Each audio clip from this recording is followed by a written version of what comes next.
thing to only date and look for rich people. This is especially particularly true with the idea that there are some women that are gold diggers who only dates people for their money. Now, is that an evil thing? Is that an immoral thing? Is that an unethical thing? I get tremendous, let's say hundreds, literally hundreds of comments on my video on Anna Bay, in which she's an individual who very successfully teaches women how to find affluent men and teaches them skills and techniques and tactics and strategies to be able to find affluent men. I encourage you to watch that video. I'll perhaps link it in the description of this video. I have hundreds of comments there, and it's really entertaining, the different perspectives of people. There are people who are staunch advocates of what she teaches and people that are absolutely against it. So I got a feel of what the comments were about and a lot of the misconceptions that people have. So is it an evil thing? Is it a bad thing for people, for women, particularly true more for women than men, but there are some men who do it too. It's not, going back, is it necessarily a bad thing for any woman to be only dating and looking for men for their money? I'm going to give you some clarity on that and some clarity over what I feel about the comments. So if it's the first time you're watching this, by the way, before I go over the information, my name is Ron John. I'm the head trainer at Great Relationships University. I'm the author of Relationships 101. I operate the #1 Tantra therapy in Las Vegas, and I've been a dating consultant for well over a decade. And I have a lot more experience that I want to talk about. And is it necessarily a bad thing? I've also been in the adult industry, so I know a lot about this. I have a lot of girlfriends who are in this kind of work. So leaving that alone, is it necessarily a bad thing for a woman to be a quote-unquote a gold digger? Now you will find people who are staunch advocates of, hey, if you're a woman, you should absolutely find men who have a lot of money. And then there are people who are absolutely against that on the other side, and they say that never look for a person just for their money. You're going to live a miserable life. So here's my take on that. There's absolutely nothing wrong with someone who only dates people who are only for their money. The most important thing, the significant thing, and the only thing really anybody should be concerned about is whether they are doing it manipulatively in a negative way. They're manipulating their emotions and their psychology, and they're hurting them in this way. They're harmful in their manipulation. Manipulation, like I went over the other day on the previous video about manipulation, is not necessarily a bad thing or a good thing. Manipulation is simply one's skillful ability to maneuver, control, or influence other people. And so you could do that in a very, very good way, in a well-meaning way, so long as it's not harmful to the other person. And it's the same here. The ethical bit, you could only date people for their money. You can only be in relationships for their money in a very, very good way, in a very healthy way. I don't know if you've ever heard anyone say that. It's a healthy thing, so long as you're not doing it in a hurtful way for the other person. It's a benefit for them. Now, there are people watching this video and they're saying, this is crazy. Rowan, you're absolutely insane. People who only date people for their money are going to live miserable lives. You don't recognize something very important about relationships. And if you want to learn how relationships have evolved, I wrote a book about it. It's called Relationships 101. Go to Amazon, type in Relationships 101, type in my name, RONE. You'll find the book. It's a very good book, very quick read. You can read in less than an hour. You don't recognize something about relationships is that people nowadays presume that relationships are presumed to be monogamous, number one. And number two, they're presumed to be about love. They presume to be monogamous and presume to be about love. but 50% of first marriages end in divorce, 70% of second marriages end in divorce, and all marriages end in death. The last part is a joke. So people were more successful in their marriages way back when marriages were not presumed to be about love. Marriages were presumed to be about property and legacy and ownership of land and heirs to thrones or heirs to property. And they presumed they get married because of the money, because of the wealth, or because of the land. They were something called arranged marriages.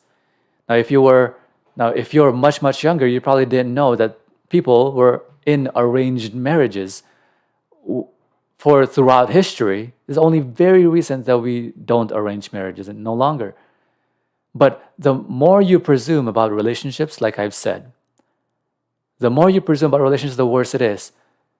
All relationships stand to become better when less things are presumed. Now, back then, people presumed that you were married not necessarily out of love, but because it was arranged. It was arranged for a reason. It was arranged because of legacy, property, land, wealth. And people knew that they were supposed to be in the family because someone was supposed to provide, someone was supposed to essentially be a broodmare, have children, take care of the children.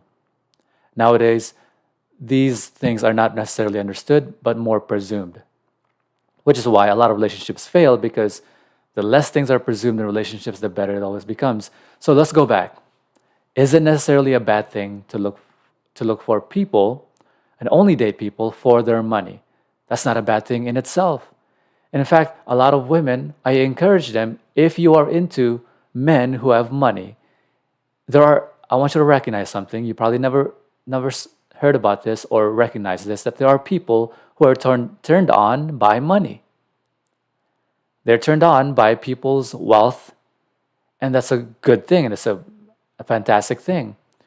The only unethical bit, the only way it's going to be a bad thing is if the woman manipulates the man in a way that he doesn't expect, he doesn't appreciate, he won't appreciate, and she knows that. And essentially, she's dating him to manipulate him for his money. You can go about it a different way, in an ethical way, in a good and healthy way, in that you can communicate with them. I like you because I like you as a person. I like your wealth. I'm looking for a person who can provide the financial aspect. I can provide for the other aspects. I can provide the children, take care of the children, take care of everything else. But I really want a man who is a provider figure for myself. There are thousands of men who will gravitate to that, who are not necessarily looking for a woman to provide. There are a lot of men who are looking to provide, who want to provide. They only want a woman who is honest, who is ethical, who will negotiate with them and communicate with them about those things in a way that they both appreciate. It's a win-win scenario. If you're a woman who is looking for an affluent man, forgo the manipulation. Instead, develop yourself so that you can deserve that kind of relationship. How do you deserve that kind of relationship? Like yourself, love yourself, gain the skills so that you can align with people who are of that kind of caliber. You can only find that kind of caliber of person if you are that kind of caliber of person. You have to have good personal development, high personal development, because people who are successful are developed in many different aspects and will only align with people who are developed in close to the same aspects. I'm not saying that all of them are amazing, personal developed people. I'm saying they have a high echelon of skill and they recognize other skills people have. There's an old saying, game recognized game. What that says is that people that haven't achieved a high level of success in some endeavors in their lives can't recognize success when they see it. But people who have a certain high level of skill recognize other people who have those same skills, because you can't see what you don't know. So I've gone over, is it ethical or is it unethical to only date for money? I'm saying if you like people who are rich, go for it. As long as you are ethical about it, you communicate directly. Here's what I encourage you to do. You are much, much better off when you communicate directly. You will put some people off who are not in alignment with you. But that's a good thing. You want to be with people who are aligned with you. And if you want to find an affluent person, become yourself a highly developed, high echelon person.